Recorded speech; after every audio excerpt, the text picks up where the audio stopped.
Banyak sekali ekspresi yang pengen saya perlihatkan teman-teman pada saat Pak Anom ini naik di live Edis TV, tetapi mungkin karena saya pakai masker dan saya pakai kacamata, ekspresi tidak terlihat teman-teman. Jadi ini penting mungkin kalian lihat ya teman-teman ya, bisa menjadi pembelajaran ya teman-teman yang nanti yang melihat merasa ataupun ada perkataan dari Edis TV yang apakah ini benar atau tidak benar gitu ya. Coba kalian lihat data di kalian ya.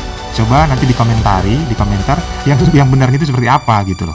Nah, jadi perlu kalian saksikan video ini, ambil tempat ternyaman kalian teman-teman, karena video ini lumayan panjang dan konsentrasi pastinya. Saksikan. Teman-teman yang lain, itu saya acungin jempol untuk meluruskan ajaran-ajaran yang menyimpang. Sebagai misal ya orang-orang garis keras yang ingin menegakkan khilafah seperti HTI dan lain sebagainya, itu memang menyimpang dan saudara memberikan peringatan yang benar gitu, peringatan. Nah, tapi gini Bang, di dalam perspektif saya yang mempelajari agama Islam secara mendalam, justru orang-orang seperti HTI itu adalah orang-orang yang memang benar-benar ingin menerapkan ajaran agama Islam. Makanya saya bilang, agama Islam ketika diterapkan maka akan bertabrakan dengan Pancasila dan Undang-Undang Dasar 1945. Gitu. Makanya saya bilang, memang ini pahit dan betul. Tapi ini pahit, tapi harus saya katakan. Makanya saya bilang, ajaran agama Islam sesungguhnya bertentangan dengan Pancasila dan Undang-Undang Dasar 1945. Cuman orang Islam harus bermuka dua untuk bermunafik. Iya. Kalau nggak begitu, kenapa ada gerakan-gerakan yang ingin mengganti Pancasila dengan syariat Islam? Karena syariat Islam bertentangan dengan Pancasila. Saya berpendapat ya. Silakan, silakan. Ya memang begini, Islam sendiri kadang didakwahkan atau didirikan dengan untuk meraih satu kekuasaan. Dalam dalih setelah kita berkuasa bisa melaksanakan segala aturan atau segala pedoman, misalkan dengan bersumber dari Al-Quran atau hadis. Itu memang seperti itu. Jadi Islam harus menguasai dalam suatu wilayah itu. Misalkan sering saudara berikan contoh di ITI, Kartosuwiryo dan lain sebagainya. Waktu itu waktu kemerdekaan Pancasila itu yang pertama, sila yang pertama itu kan ketuhanan yang Maha Esa dengan menjalankan syariat Islam. Iya, lalu diganti. Ya, lalu diganti. Syariat Islamnya berubah dalam ya Piagam Jakarta kondisi untuk ya dalam kondisi untuk mendirikan negara Islam kan. Ya. Memang perjuangannya seperti itu, harus menguasai sistem dan pemerintahan dalam suatu wilayah itu. Iya, tapi untuk itu tidak terjadi Bang. Seandainya negara Indonesia berdasarkan syariat Islam, maka negara Indonesia ini sudah sama dengan Afghanistan, Pakistan, bubar. Iya, nggak ada Bang, nggak ada. Tidak ada satu negara yang menerapkan syariat Islam, negara itu maju. Semuanya bubar, berantakan. Kok bisa begitu? Coba sebutkan satu negara yang menerapkan syariat Islam kemudian negara itu maju. Arab Saudi. Mana ada syariat Islam di sana? Tidak ada ya. Arab Saudi itu bukan negara berdasarkan syariat Islam. Moderat ya? Iya, gimana?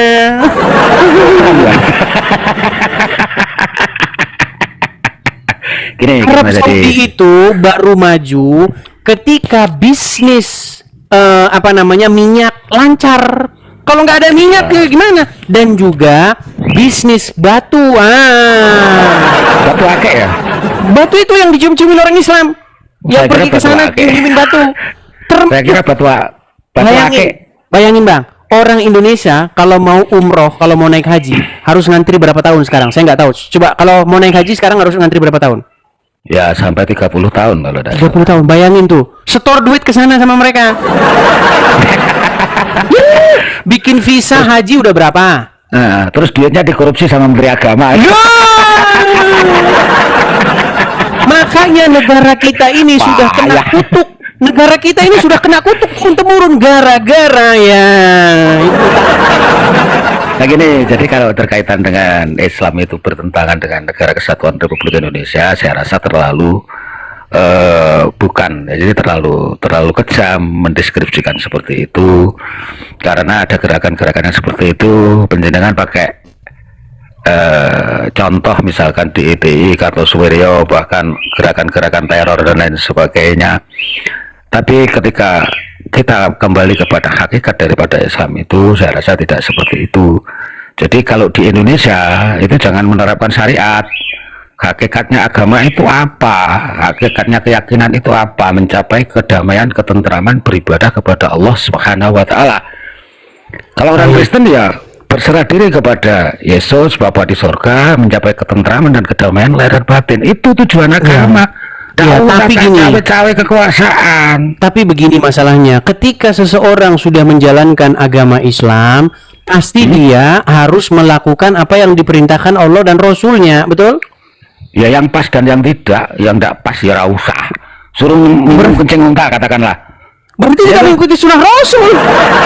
Ya, ada yang harus tidak kita ikuti. Misalkan minum kencing unta. Padahal di dalam Al-Qur'an dikatakan terdapat suri tauladan yang baik di dalam diri Rasul tersebut.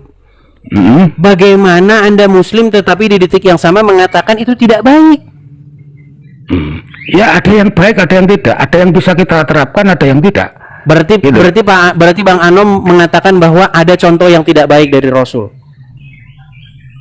Tidak baiknya tidak baik kita terapkan pada saat ini, gitu loh. Karena Bukankah suri tauladan itu adalah baiknya sepanjang masa? Ya tidak. Berarti sekarang sudah buruk. Tidak. Seperti keikhlasan Yesus untuk disalibkan. Ya toh? Ikhlaskan dia, disalibkan untuk memenuhi apa yang dijanjikan Allah. Allah, nah ini Apa yang dijanjikan Yesus oleh tidak kenal dengan Allah, Bang Anom. dijanjikan oleh Tuhan kalian, ya toh? Yesus tidak kenal dengan Allah, gimana sih? Maksud saya Israel kan memenuhi ketetapan itu. Tidak ada. Begini Bang Anom. Gimana? Kalau kita berbicara secara gini, kalau kita bicara secara ilmiah akademis nih, Yesus kan orang Israel, betul? Ya, orang Israel. Berbahasa sebagaimana orang Israel, betul? Nah, Benar. di dalam kamus bahasa Ibrani tidak pernah ada kata Allah. Ya, adanya kata apa? Yahweh. Enggak ada kata Allah. Dari mana Yesus menyebut-nyebut Allah seperti fitnah Al-Quran? Yahweh ya. Enggak, kita bukan bahas itu. Tidak ada kata Allah di dalam kamus bahasa Ibrani. Oh ya, benar, tidak ada. Lalu bagaimana orang Islam berhaluria mengatakan Yesus menyembah Allah? Ya itu ya salah. Gimana gitu? Kalau Isa itu benar, tapi kalau Yesus. Nah, kalau Isa kami tidak tahu. Nah, masalahnya begini, Isa ini orang mana? Isa kalau menurut Al-Quran ya orang Arab ya. Nah, kalau orang Arab ya berarti Isanya orang Arab. Bukan orang Israel. Ya, nah kalau Isa orang Arab ya pantesan dia nyembah Allah, orang dia orang Arab. Nah, inilah. Nah, makanya begini Bang, ketika saya membaca Al-Qur'an, sebenarnya isi Al-Qur'an itu berbeda dengan omongan orang Islam. Jadi saya contoh begini. Menurut Al-Qur'an, menurut orang Islam, Isa orang Arab. Menurut umat Islam, Isa orang Arab. Ya. Menurut Al-Qur'an, Isa Bani Israel. Benar. Menurut Al-Qur'an, umat Islam diperintahkan beriman kepada Taurat dan Injil. Menurut ulama-ulama, orang Islam diperintahkan beriman kepada hadis. Ini gak nyambung, Bang. Iya. Menurut Al-Quran, cara memahami Al-Quran adalah dengan membaca kitab-kitab sebelumnya, yaitu kitab-kitab Taurat, Zabur, dan Injil. Nah, menurut ulama Islam, cara memahami Al-Quran membaca kitab-kitab sesudah Al-Quran. Kitab-kitab tafsir. Iya, benar. Makanya semua yang diomongin orang Islam terhadap Al-Quran tidak ada yang sama. Malah kebalikannya. Makanya tadi saya bilang pada awal perjumpaan kita, dialog kita pada siang hari ini, saya mengatakan ada ilmu hakikat dan ada ilmu syariat, ya gitu. Jadi peraturan syariat dari ulama dan lain sebagainya. Nah, ketika umat Islam katakanlah diperintahkan dalam Al-Quran untuk mengimani atau membaca Taurat dan Injil. Taurat dan Injil itu dia dinafikan bahwa Taurat dan Injil itu tidak harus dibaca karena takut murtad. Iya, karena takut nanti jadi karesten. Kenapa sekarang terjadi gembar-gembor oleh ulama? Gimana? Jangan Siapa? sentuh Injil, jangan sentuh Tauratnya, takut nanti jamaahnya habis. Nah, itu kan orang syariat, kan orang-orang syariat yang punya kepentingan dari syariat itu. Jadi negara ataupun agama kita membuat syariat itu ada kepentingan dari yang membuat itu. Itu loh, Des. Iya, Gitu kok. makanya saya bilang tadi Bang, tidak berlebih-lebihan ketika saya mengatakan agama Islam itu seperti yang saya ceritakan tadi. Walaupun Bang Anom di sini hendak ya sedikit melembutkannya, tapi sampai kapan kita harus berpura-pura terus gitu loh. Iya. Kita harus berterus Ini, terang lah bahwa Islam itu sedemikian rupa gitu. tadi saya pernah bilang bahwasanya Yesus itu terlahir dari perawan Maryam, dari roh yang kudus yang ditiupkan ke Maryam. Itu keyakinan hakikat daripada umat Kristen, saya anggap juga benar. Tapi itu kan diimani oleh orang Islam juga. Isa itu rohnya dan kalimatnya. Oh iya. Tapi karena kepentingan dan syariat terjadi pertentangan kan gitu kan? Iya, makanya di sini kita kembalikan pengertian yang sebenarnya terhadap umat Islam. Wahai umat Islam, Isa itu adalah rohnya dan kalimatnya. Maka umat Islam itu hendaknya mengikuti Isa, bukan malah ngikutin Muhammad. Nah. Ya itu yang menjadi masalah. Karena jadi ngikutin Gitu. Muhammad, akhirnya minumin kencing ontak ke Arab. Gini loh, Dis. Jadi gini. Ini kita akan masuk ke situ ya, karena ya saya membaca kita walaupun saya baca sekilas bahwa Allah itu menciptakan segala sesuatu ini dari Nur Muhammad. Ya. Itu nggak ada dalam Quran. Dalam Quran tidak ada, itu adanya dalam Sirul Asror. Iya, makanya saya Sirul bilang Asror orang itu Islam sudah menuntut- membuat agama baru. Orang Islam sekarang sudah membuat agama baru, agama di luar Al-Quran. Ya tidak, kan dia juga merujuk kepada ayat-ayat dalam Al-Quran, walaupun saya tidak hafal karena saya Tidak ada ayatnya dalam Al-Quran bahwa segala sesuatu itu diciptakan dari Nur Muhammad. Tapi itu adalah suatu bentuk orang Islam cikal bakal orang Islam mempertuhan Muhammad. Gitu loh. Iya.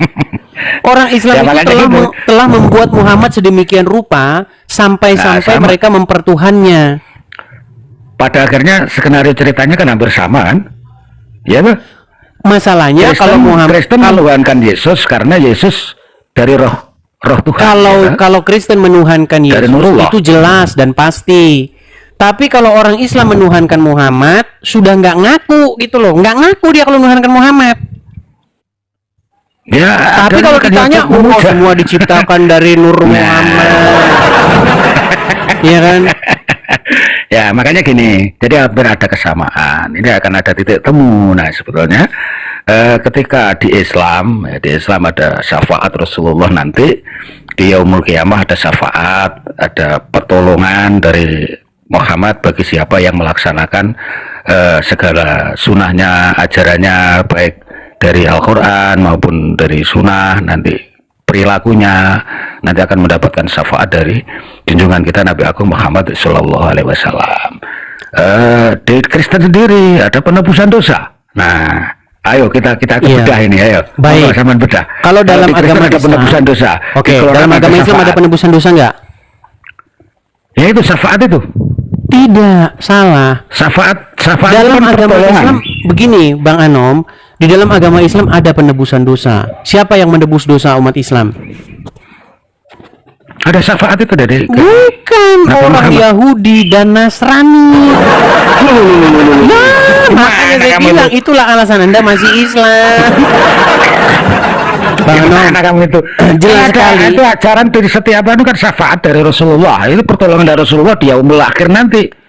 Baik, kalau misalnya saya tunjukkan Mintakan bahwa ampun kepada Tuhan gitu loh. ya, Makanya kita selalu bertawasul kepada Nabi Muhammad. Selalu berhubungan, selalu memuja kepada Nabi Muhammad dengan harapan nanti kita dimintakan maaf atas segala dosa-dosa yang kita lakukan di dunia di yaumul akhir nanti. Itu namanya Baik. syafaat. baik, Pertolongan. tetapi itu berbeda dengan apa yang diajarkan oleh Muhammad. Yang diajarkan Oh, oleh gimana? Muhammad, kalau nanti seorang muslim berbuat dosa, dosa-dosanya ditanggung. Yang menjadi penebusnya itu orang Yahudi dan Nasrani. Gimana? Itu Baik, apa saya yang tunjukkan udah- dalilnya. Dalilnya saya tunjukkan ya. Ini memang agak berat ini teman-teman karena banyak orang muslim tidak ngerti. Baik nih, lihat nih. Ya. Jelas ya. apa-apa. Ini termasuk Ya. hadis yang sudah familiar, lihat nih. Dari Abu Musa Al-Asri dan seterusnya. Pada hari kiamat nanti Allah menyerahkan seorang Yahudi atau Nasrani kepada setiap muslim. Lalu berfirman, inilah yang menjadi tebusanmu dari neraka. Loh, ya kan? Jadi orang muslim yang bikin dosa yang nanggung orang Yahudi Nasrani. Iya, jelas nih. Iya. Diganti Itu. tempatnya. Ini hadisnya Akhirnya jelas. itu. Sahih lah gimana? Makanya Baiklah. saya bilang Nah, makin dipelajarin agama Islam makin dekat pintu gerbang untuk meninggalkannya. Ya. Udahlah, gini Dis ya. Kita sudah hampir setengah jam ya ini. Terima Baik, kasih baik. saya diterima di Room Sama-sama ini. Bang. Mungkin dengan umat Islam, teman-teman umat Islam, kalau ada kata-kata saya yang salah saya minta maaf. Juga dengan Bang Edis, Sama-sama, bila ada kata-kata Bang yang Anom. saya lakukan untuk Bang Edis salah, saya juga mohon maaf. Sama-sama, Bang Terima Anom. kasih dan kita semoga keimanan kita lebih kuat, lebih bermanfaat dalam kehidupan kita Ya. untuk di dan dunia nanti sampai ketika dengan benar. ketika Anda telah mempelajari agama Islam, saya tidak sabar mendengar berita bahwa Anda mengatakan, Bang Edi, saya sudah meninggalkannya. Oke, saya Baik. ya. Tolong ini dibahas dengan teman-teman yang lain terkait dengan antara penebusan dosa dan syafaat. Baik. Bagi teman-teman dari teman-teman mubalak yang ahli agama biar memberikan. Ya, terima kasih. Sama-sama Bang Anom, saya turunkan Bang Anom ya. Nah, bagaimana menurut kalian teman-teman? Kalian berekspresi apa dengan video ini ataupun apa yang kalian dengar ini teman-teman? Apakah biasa aja, lucu, atau kaget? Coba teman-teman tinggalkan di kolom komentar dan support dengan channel ini ya. Posisinya itu harus memang subscribe teman-teman. Jangan lupa nyalakan juga loncengnya. Berikan komentarnya, berikan juga like-nya. Akhir kata saya ucapkan terima kasih. Salam kasih dari Terang Dunia.